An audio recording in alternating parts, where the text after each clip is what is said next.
जय Jagannath. Hello friends, आज आम जानिबा गणित प्रकल्प कार्य।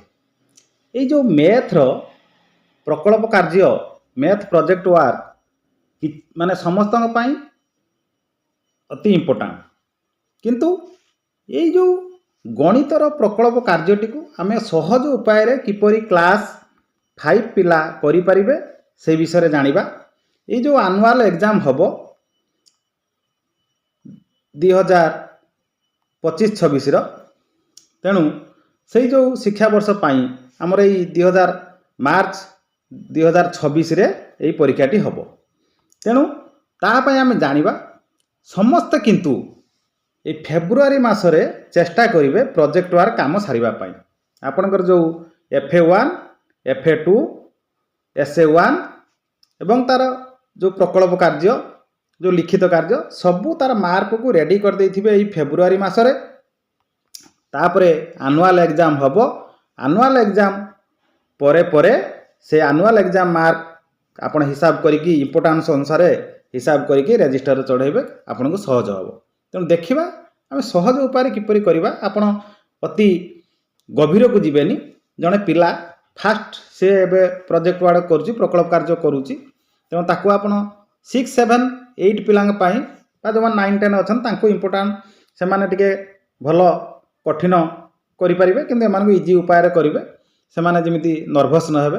तेणु देखंतु एई जो लिखि देबे प्रथमे गणित प्रकल्प कार्यटे आमे करिबा कोन ना सरकारी प्राथमिक विद्यालय एटी विद्यालय नाम लिखि देबे, ब्लॉक लिखि देई परिबे, एटी प्रकल्प कार्य लिखि देले एटा सब बेले समान रहिबो। एई जो कार्यटी लिखि देला परे तापर देखंतु आपनकर आसीगला कोन ना विषय। ये कार्य सरीगला विषय लिखिदेवे गणित। तापर प्रसंग काठीरे कोण तैयारी करिबा, शिक्षार्थीर नाम लिखिदेले, श्रेणी लिखिदेवे, रोल नंबर लिखिदेले, आउ दाखल तारीख आपन एठी देदेले। एठी आपन आउ गोटे नै परिबे कोन ना एठी नेम ऑफ द टीचर, जो गाइड टीचर जे तांका नाम भी एठी लिखि परिबे। एति कार्य सरीगला एटा समान रहउची सब बेला लक्ष्य रखिदिबे। तापर आसीजिबो स्टेप 1। स्टेप 1 रे कोन करिवे ना काठीरे कोण तैयारी करिबा। एठी आपन लिखि देई परिबे काठीरे कोण तैयारी करिबा, आपन भी लिखि परिबे। मोर टिके जागा एटा छोटो कागजरा थिला बोले मु लिखि नै, आपन एठी मु लिखि देइछि, आपन एठी लिखि पारे काठीरे कोण तैयारी करिबा। एठी आपन लिखि देबे, लिखि देकी आपन तापरे कोण तैयारी करिबा।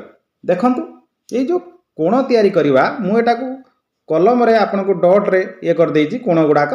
सी कौन पिला कौन करेंगे ये अठा लगेदेवे, ये अठा लगेदेले ये काठी से डिआसिली काठी हो बा आपणकर बाउंस काठी हो जेकोसी काठी रे एठी से एमिति काठी गुड़ाक देवे, एठी काठी गुड़ाक देवे, एठी पुणी अठा लगेदेवे, एठी काठी देवे, एठी मध्य काठी देवे, एठी पुणी काठी अठा लगे काठी देवे, एठी पुणी काठी देवे। ये कोण तैयारी हो गला, 3टी कोण तैयारी हो गला। से तार ठारी दब समकोण, सूक्ष्म कोण, 3 रे स्थूल कोण लिखिदेला। Step 1 completed. तापर स्टेप 2 नंबर 2 रे देखंतु आपण से ताको इजी करिया पाए कोण मापी लिखिबा, कोण को से चिन्हट करबो। प्रथमटी होची तार प्रथम नंबर चित्रटी 90 डिग्री, द्वितीय नंबर 45 डिग्री, तृतीय नंबर होची 125 डिग्री। से तार मापी की लिखिछि कोण ताने समकोण, सूक्ष्म कोण, स्थूल कोण लिखिछि। तापरे स्टेप 3 रे से कोन करबो, तृतीय रे ना कोणर परिमाण हिसाब रे कोण चिन्हट करबो। जदि 90 डिग्री हुए समकोण, जदि 0 रु अधिका 90 डिग्री रु कम हेले सूक्ष्म कोण, जदि 90 डिग्री रु अधिका हबो से स्थूल कोण बोली तार लेखिला हिसाब करिछि। तेणु लेखिला परे आपण किंतु एटा प्रथम गला, प्रथम कार्यटी संपूर्ण होला। 2टी 3टी 4टी कैसे प्रोजेक्ट करिवो, प्रकल्प कार्य करिवो। ताकू द्वितीय रे ना मंजी रे रंग देई भग्नांश चिन्हट करिवो। देखंतु मंजी रे से रंग दबो, विभिन्न प्रकार से गुलमर्च मंजी नौ, बोईताल मंजी लो, नाउ मंजी नौ, आपणकर जेकोसी से पुई मंजी नौ, जहाँ मंजी से नहीं पारिबो नहीं कि से कौन करिवो ना भग्नांश चिन्हट करिवो। 1/2, 1/4, 2/4 इमिति विभिन्न भग्नांश चिन्हट करिवो। से भलिया से प्रोजेक्टटी करिवो द्वितीय रे।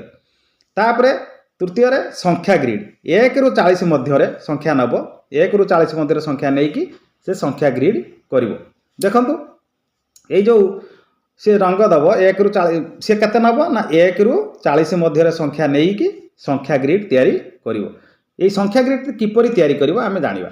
देखंतु प्रथम होउची जो संख्या ग्रिड कला केतर संख्या नेला 1 रु 40 से नब नै कि संख्या ग्रिड करिवो। प्रथम से 2 रो गुणितक लेखिवो मने कर, तापर से 5 रो गुणितक लेखिला।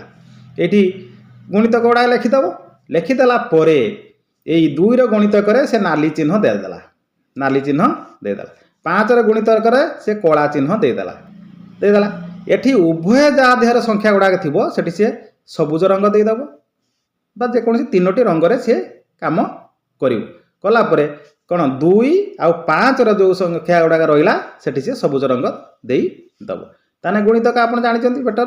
सेही अनुसार जतले से भग्नांश चिन्हट करिवो मंजी नेकी मने कर से एठी लिख देला 1/2। तेणु एठी 1 जतले लिखिला से एठी गोटे जिनस रखिबो, एठी धर से दुईटा जिनस रखिदेला। तापर एठी कोन करिवो ना 1 जतले 2 हबो देखंतु से एमिति सबु चिन्हट मंजी गुड़ाक रखिदेला, मंजी गुड़ाक रखिदबो। तेणु से 1/2 की चिन्हट करिवो 2 भाग रु 1 भाग। तेणु वर्तमान मु एइठी देली गोल करदेली, तापर पुणी एठी गुटे गोल करदेली। ताने हम 4टी थिला ये 2टी ये 2टी 4टी से 2टी नहीं गला से जते 2टी नहीं जाइछि ताने केते नेला अधा नेला। अधा 1/2 माने केते अधा, 1/2 माने हेला अधा। तेणु एई भली से गोल करी करी के जीवो। जदि सेमिति आपण एठी कहबे से 2/4 थिबो ताने 4 भाग रु 2 भाग एई भली जो संख्या गुडा थिबो ताको 4 भाग कर देबे। 4 भाग रु 4 भाग कर देला मने कर 4 भाग कर देला परे से 2 भाग नहीं जीवो। नहीं गला परे एई भली तार प्रकल्प कार्यटी सरीबो। सरला परे पिला तेणु गोटे प्रकल्प कार्य करथिला 2टी प्रकल्प कार्य से करिवो। तेणु गोटे ड्राइंग शीट रे करि पारे बा आपण चाहिले से तार 2टी ड्राइंग शीट कार्य देकी स्टेपलर मारिकी से आपनको देई पारे। तेणु एई भली धारा रे करिवे पिला मानको सहज हबो। आपण एई जो परीक्षा आसुची तेणु ता पूर्व आपण प्रस्तुत हो जातु ए अनुसार करंतु। जदि पंडा क्लासेस यूट्यूब चैनल को लाइक एंड सब्सक्राइब कर नथिबे करि नबा को विशेष अनुरोध।